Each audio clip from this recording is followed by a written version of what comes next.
and I believe it is with the permission of the chairman, that the essence of the gathering is to communicate, not to blow grammar, not to speak the language of our master colonials. The essence is to communicate, is to interact, a fatherly interaction. Feel free.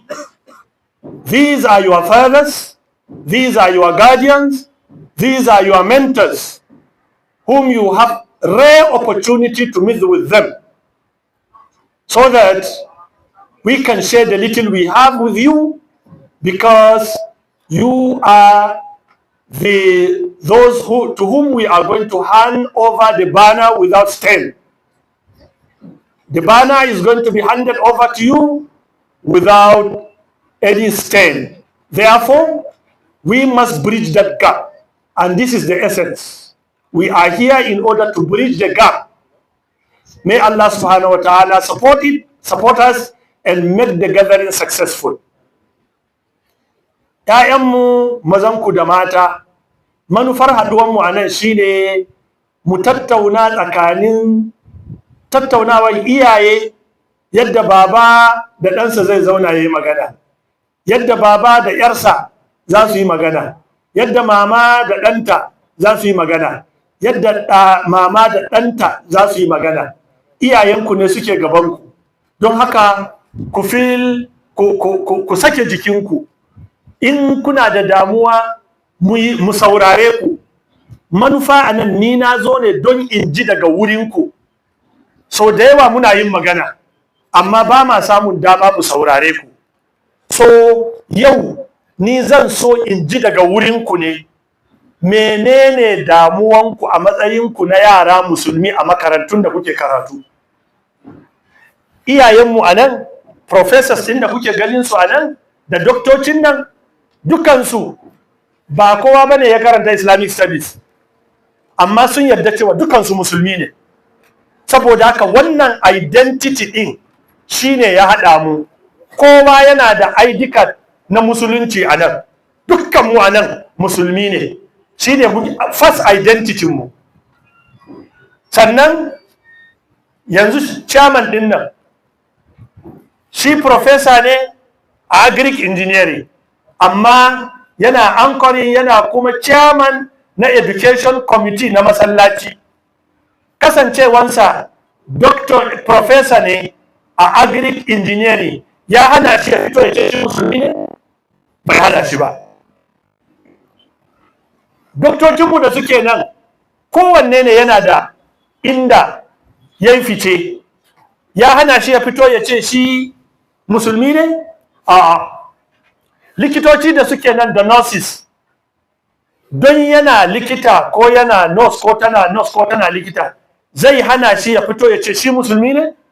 Ba zai hana shi ba. Saboda haka identity ka na farko shine kai wane ne? Kai musulmi ne. Do you need to hide that identity? You don't need. Are you shy of it? Kuna kunyan ku fita ku ce ku musulmi ne? Ba kwa kunya. Wanda yake kunyan ya fita ya ce shi musulmi ne, bai san musulunci ba. Saboda musulunci ba abin da ake koyewa a ciki. Me yasa? Saboda musulunci addini ana yarda da shi kawai. That's why you feel to be part of Islam, because it's the only religion that Allah recognizes. Why do you feel that you need to be proud of Islam and you need to identify yourself with Islam? Why? The answer is, it is because the only religion that Allah recognizes. That's why I feel proud to be part of it, and I am not shy of it. Therefore, I will identify myself with Islam. Kun fahimta? Me yasa ba na jin kunyan na ce musulmi ne? Saboda shi ne addinin da Allah ya yarda da shi. Don haka, kai musulmi ne, ke musulma ce. Kuna jin kunyan ku ce ku musulmi ne? musulmi ba zai ji kunya ba. Wannan shine inna dina inda Allahi al-Islam. Addini a wurin Allah shine musulunci. Don haka ni musulmi ne, kai musulmi ne, ke musulma ce. Mun yarda da wannan? Akwai wanda yake shakka? Akwai wanda ba zai iya bayyana cewa shi musulmi bane a makarantansu? Wanda ba zai iya bayyana daga hannunsa? Akwai wanda yake kunya? Akwai wacce take kunya ta ce ita musulma ce? Babu. Don haka na farko shine kai musulmi ne. To amma ya zan gane cewa kai musulmi ne? Misali yanzu, idan musulmi in ya ɗauki alaman wanda ba musulmi ba ya sa a wuyansa, za a gane cewa shi musulmi ne? Babu, ba za a gane shi ba. Ko? Alaman musulmi ya za a gane shi? Ya za a gane? In aka ganka haka za a gane kai musulmi ne. Ya za a gane? Why zai gaya mini? Yes, na ɗaya. Aiki da gaban jiki, babu wani aiki da kake yi, kawai da na ganka zan ce wannan musulmi ne. Now, from somebody mentioned it here. Yes? It is not necessary. You may be sleeping. You might be sleeping while I saw you. Yes? From your dress. Dress the way you want to be addressed. I will repeat. Dress the way you want to be addressed. In kana son a gaya maka, kai wane ne daga suturanka za a iya gaya maka cewa kai musulmi ne. Yanzu in kuka ga baba, in kuka je bakin kasuwa kun ga baba yana tafiya, sai kun ce masa wane ne wannan ne? Ai daga ka gan shi kawai ka san kai shi ne ko? Ba yawa. An fahimta? Ai daga ka gan shi ka san ba yawa. Sai an gaya maka wane ne? You don't need to. Therefore, you dress the way you want to be addressed. Yanzu ya ta mace idan ta sa hijabi, daga ka ganta ka san wace ce wannan? Musulma ce ko? Sai dai yanzu ma har wanda ba musulmin ba ma su ma akwai waɗanda sa hijabin yana ba su sha'awa. Suna sawa. Akwai wata makociyarmu, ni ban san cewa ba musulma ba ce. Sai randa aka ce ai yar gidan wane ne. Wallahi ban san cewa ita ba. I have never seen her without hijab. Kuma har yau ta yi aure, har ta tafi Jos, ta dawo, ta zo gidan babanta. Still, she wears hijab. She visited my family one day. I saw her with her mother. Until when they went out, my family was telling me that it's her daughter. I say, and you know her. They say, wallahi, tana nan, ni na ɗauka wallahi musulma ce. Until today, she still maintains hijab. She wears properly. She dressed properly. And it drives dignity and honor to her in the entire community. Saboda sutura yana ba mutum daraja. Ko ba haka ba? Yanzu ke a matsayarki na musulma, akwai inda za ki je ki ce sai kin cire hijabi kafin ki yi karatu? No. Akwai matsayin da za ki kai ki ce yanzu ba kiya bukatar hijabi? Babu. Hajiya Amina na Madisambo, matar vice president ce, har ta gama, mijinta ya gama tenuwa da hijabinta, kuma ba ta hada hannu da miji. Ba ta hada hannu. Ita ce second lady, amma in ta je gaida manya sai ta yi haka. Ko ka san waje ta je sai ta yi haka. Cike na ba wanda zai hada hannu da ita. Ba dare ba na je Bauchi wani taro. Matar gwamnan Bauchi na yanzu aka ba ta yabo, lambar yabo. Matan nan a cikin full hijab ɗinta ta zo, matar gwamna. Yanzu don kin kai wani matsayi akwai wanda za a ce sai kin cire hijabinki? me yasa bata bar hijabin ta ba duk da cewa ta zama tana kololuwa? Saboda identity ta na, even if they did, you will be safe and get out safely because you are there not for yourself but for the deen of Allah subhanahu wa ta'ala. So that is what. Unrest is not part of Islam at all. Ko ana riot a cikin makaranta, don't partake because it's not an Islamic way. It's not civilized way. Kun fahimta ko? Idan ana riot ko an ce a yi zanga-zanga a cikin makaranta, let not Muslim students take part in that arrest. Kun fahimta ko? Duk inda aka ce za a yi tashin hankali, za mu yi riot, musulmi ku shiga ciki, saboda tashin hankali ba musulunci bane. Islam means peace. Musulunci me ma'anan Islam?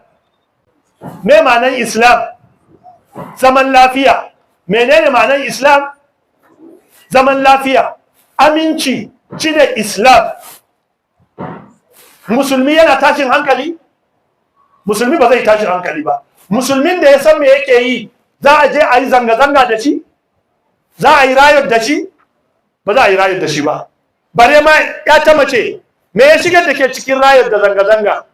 Duk inda ake hayaniya, ba addinin musulunci bai ce ku je ku yi hayaniya ba, because it's an uncivilized way of claiming rights.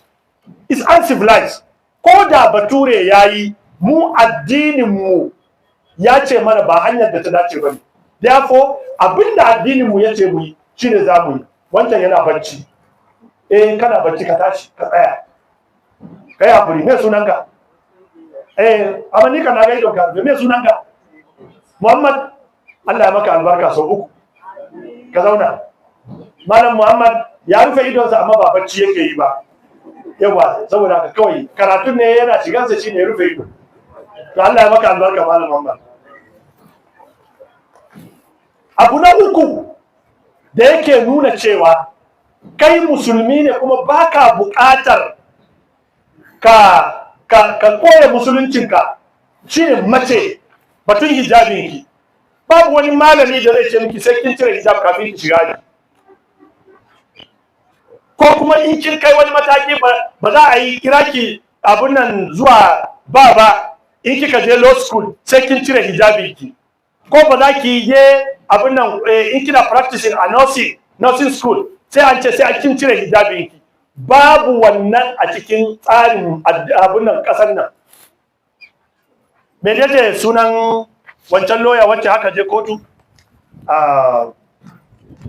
aka yi ruling cewa kwara ne ba ina, akwai wacce ne aka yi kesinta daga baya har ta yi willing akan me, akan wai she will not be called to bar sai ta cire hijabinta. Ta ce ba za ta cire ba, aka buga har aka je kotu kuma suka yi willing. Aka yi willing cewa ba ta da haƙƙin ta ce ta cire hijabinta. Musulmi a ƙasar nan suna da haƙƙin su zauna da hijabinsu a kowane aiki da za su yi. Hijabi bai taɓa hana aiki ba. Babu likitoci a Saudiya ne? Banda hijabi ma akwai niqabi. Kuma ana yi. Sannan wani abu da suke yi a nan asibitoci wani lokaci, wai in mace ta je antenatal sai ta cire dukkan ɗan kwali, ta cire wani kaya. Sai na ce to, ni mata na ta je abin da ta haihu ya gan yara 3 ko 4 a Saudiya. Ba da aka ce mata ta cire hijabi in za ta hau scale. Ba da aka ce ta cire niqabi. Kuma ta haihu successfully. What's the difference between our own practice and that practice? Isn't it medicine? It's the same. So of why? What is the reason that some hospitals insist that our wives should remove their hijab? And I also tried in some private hospitals. Our wives do go there for the antenatal. They were never asked one day to remove their own headscarf or hijab for the weighing machine. Why should it be in some governmental hospitals that they must remove that hijab. Isn't it antenatal? Had they removed before, because she has not removed her hijab where she delivered, did it cause any obstacle in her delivery? Had the child died? Had the woman suffered? No. So why? What is the relationship between her own hijab, headscarf, and her antenatal process and delivery? Is no connection between them. Therefore, we should look into that. Our doctors, nurses should be very conscious of their deed.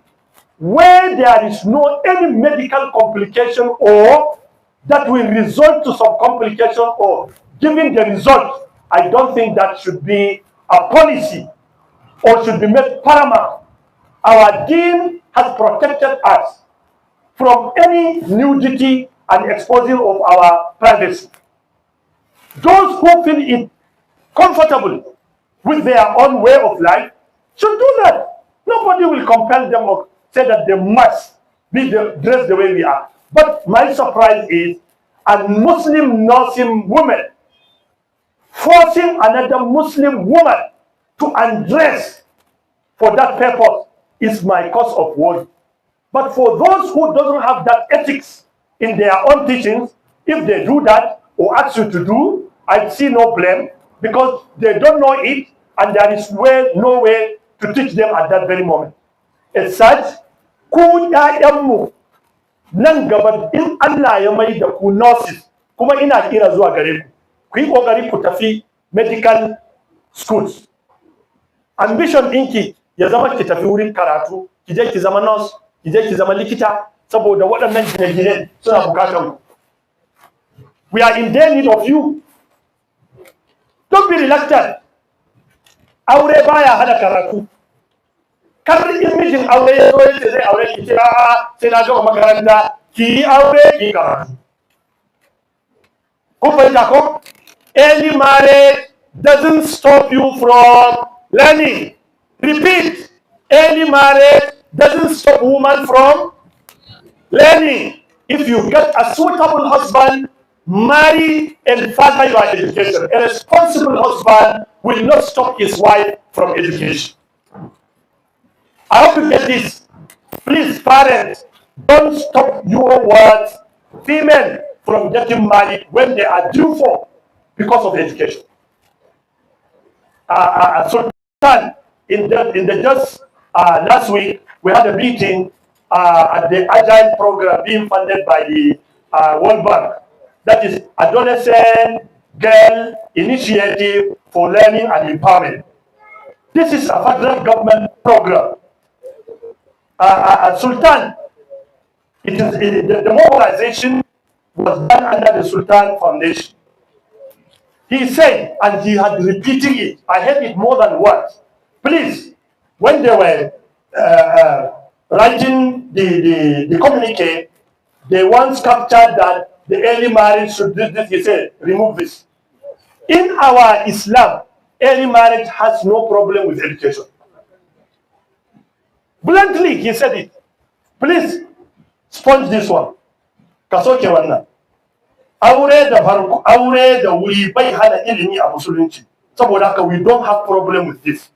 Aka soke shi. And I, in my own side, students sometimes do bring topics for research with early marriage and the effect of early marriage on girls' education. I think you don't know what to do. And when they continue bringing it, I asked one of the ladies who is writing that topic today. She's the last person now to submit her project. Natemata, early marriage. If I'm not mistaken, I said early marriage and its effect, the effect of early marriage on girl education. A case study of Aisha, the wife of Prophet Sallallahu Alaihi Wasallam. She was married early, at the age of 6. And she was the most learned woman on the earth. She was the most learned female. Sahaba used to refer to her for knowledge. But the reason why Western country do always hammer on this issue is because of their attitude of the concept of marriage in their own way of life. They perceive sun ɗauka cewa aure is all about sex. Therefore, if she is married at the early age, she may be mutilated. Wataƙila za a iya lalata ta. Mun kuma manufofin aure ba saduwa ba ne kawai manufan aure. Kana iya ka auri matar da ta fi ka shekaru ta tsufa, at least to give her sense of belonging. Ka kiyaye ta. Not because of the sex purposes.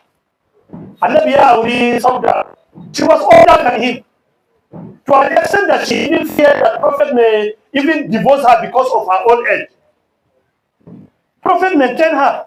She even made an offer that she has relinquished her own night to Aisha. Let Prophet maintain her just as wife. She was old. But why Prophet did marry her? In order to give her shelter, to give her a sense of belonging, in order to accommodate her, because she was alone. Because she was alone. Many of our ladies today do suffer that loneliness. And as a result, sometimes they encounter some heartless men who, at the end of the day, may ruin their lives. They may be married by someone and keep them, feed them, shelter them. I have one friend who is still now alive. He's a retired bank manager. He told me that he married his wife, his first wife. He married her when she was in primary 4. And she's still his wife.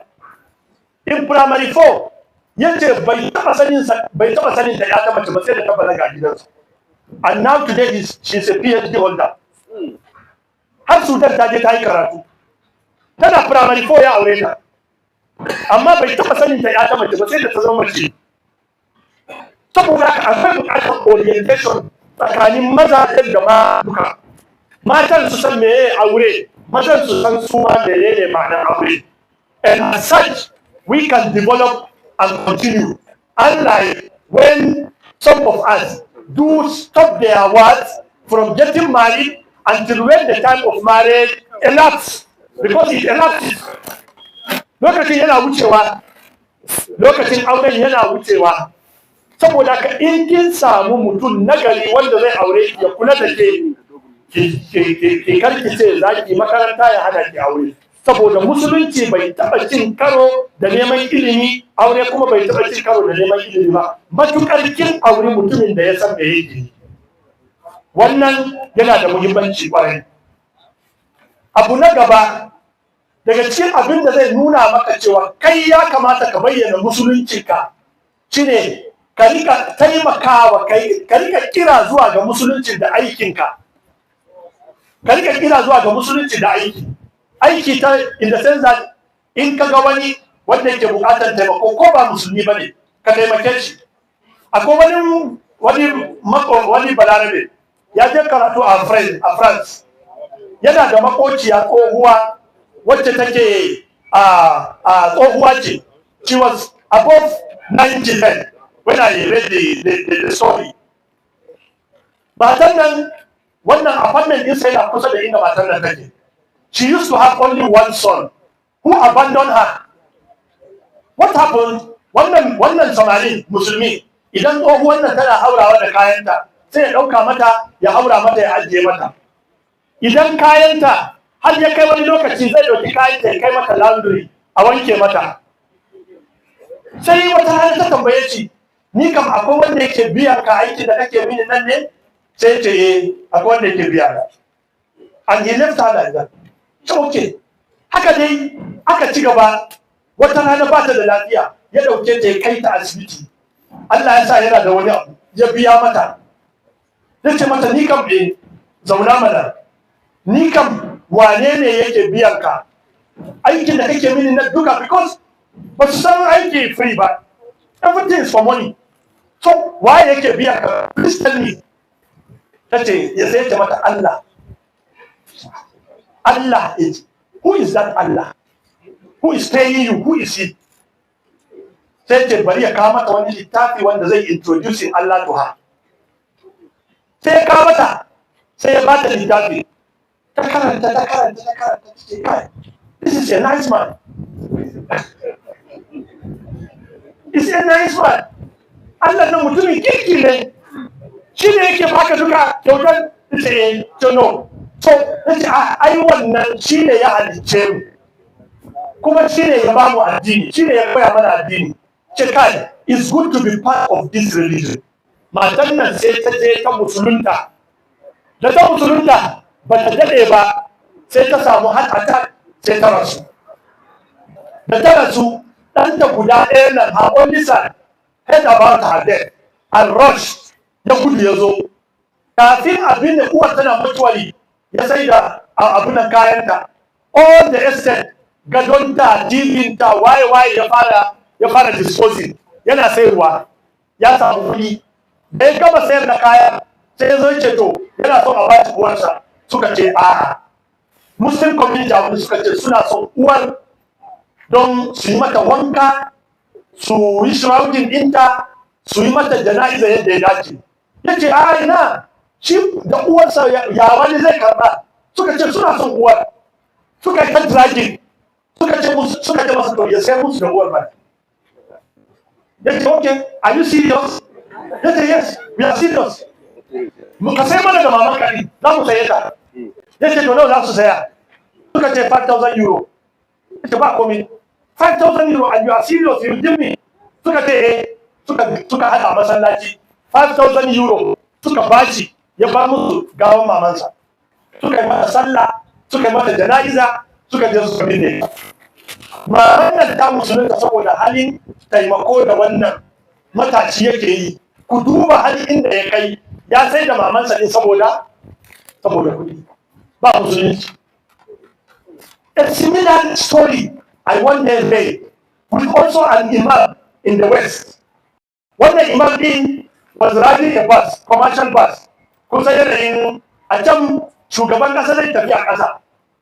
Ya hau keke, prof yana so sai su da suka rike da mota. Ni kuma I feel ban da mota. Ina takawa da kafa.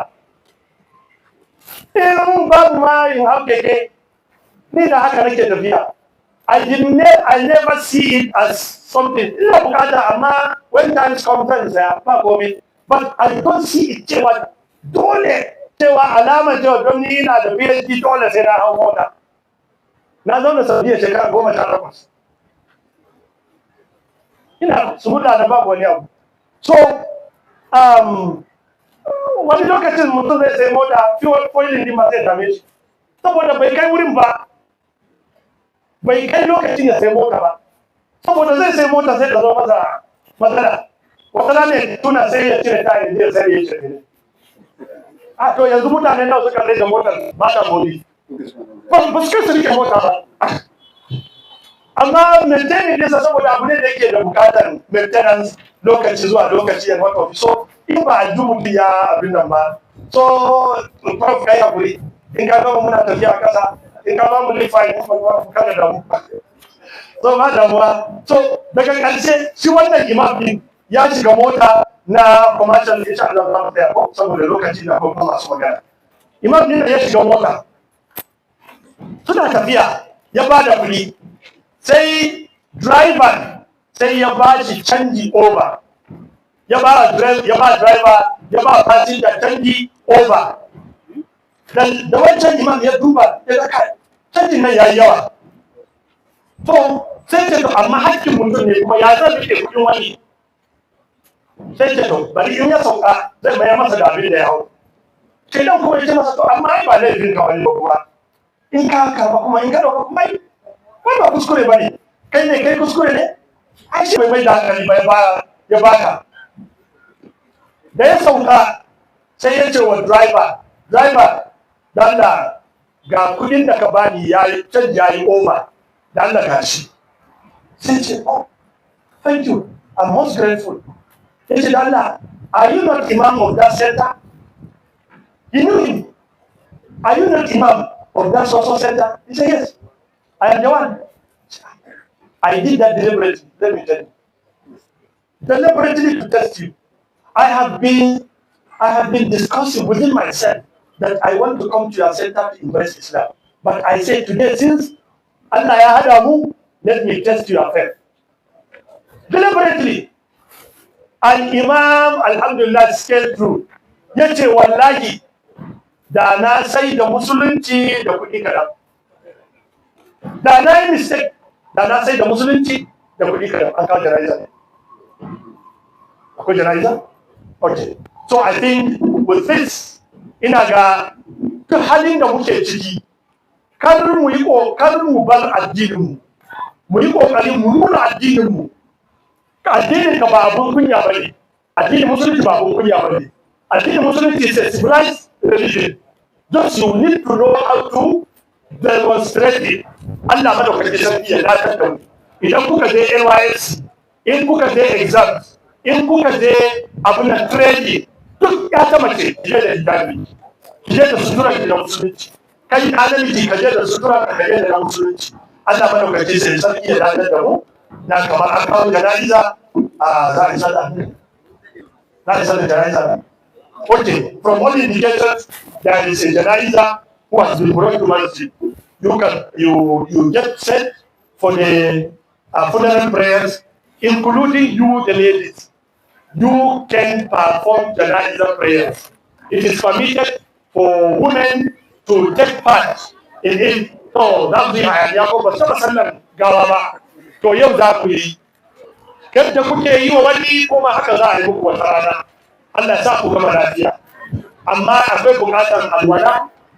In aka yi alwala, zan ga muku yadda ake sanar da jana'iza. This is the best way for some of you. Please listen. Ku saurara. Listen please. Yau ne watakila wasu ku za su sanar da jana'iza. Saboda haka ga yadda ake sanar da jana'iza. Idan mutum ya yi alwala, amma sai yi mutum yana da tsarki wanda yake da larura na wata yana iya amsai ne. Idan mutum ya yi alwala, in aka zo aka yi kambara, ana kambara guda hudu ne a kan jana'iza. Kambara guda nawa? Guda hudu. Idan liman ya ce Allahu Akbar, sai ka karanta Fatiha. Alhamdulillahi rabbil alamin arrahmanir rahim maliki yawmiddin iyyaka na'budu wa iyyaka nasta'in. اهدنا الصراط المستقيم صراط الذين انعمت عليهم غير المغضوب عليهم ولا الضالين. يعني كبر النبي الله اكبر سيقول على النبي صلاتي اللهم صل على محمد وآله وسلم. كم دي صلاتي سيكبر النبي الله اكبر كبر انا uku shi kuma za a yi wa mamaci addu'a. The least you can say mafi karanci shine in namiji ne sai mutum ya ce Allahumma ghafir lahu warhamhu. In ta mace ce Allahumma ghafir laha warhamha. That is the least you can pray for the deceased. In ta miji Allahumma ghafir lahu warhamhu. In ta mace ce Allahumma ghafir laha warhamha.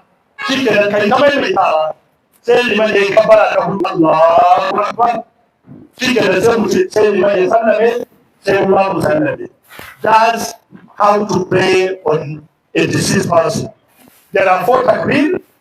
After the first takbir, you recite Fatiha.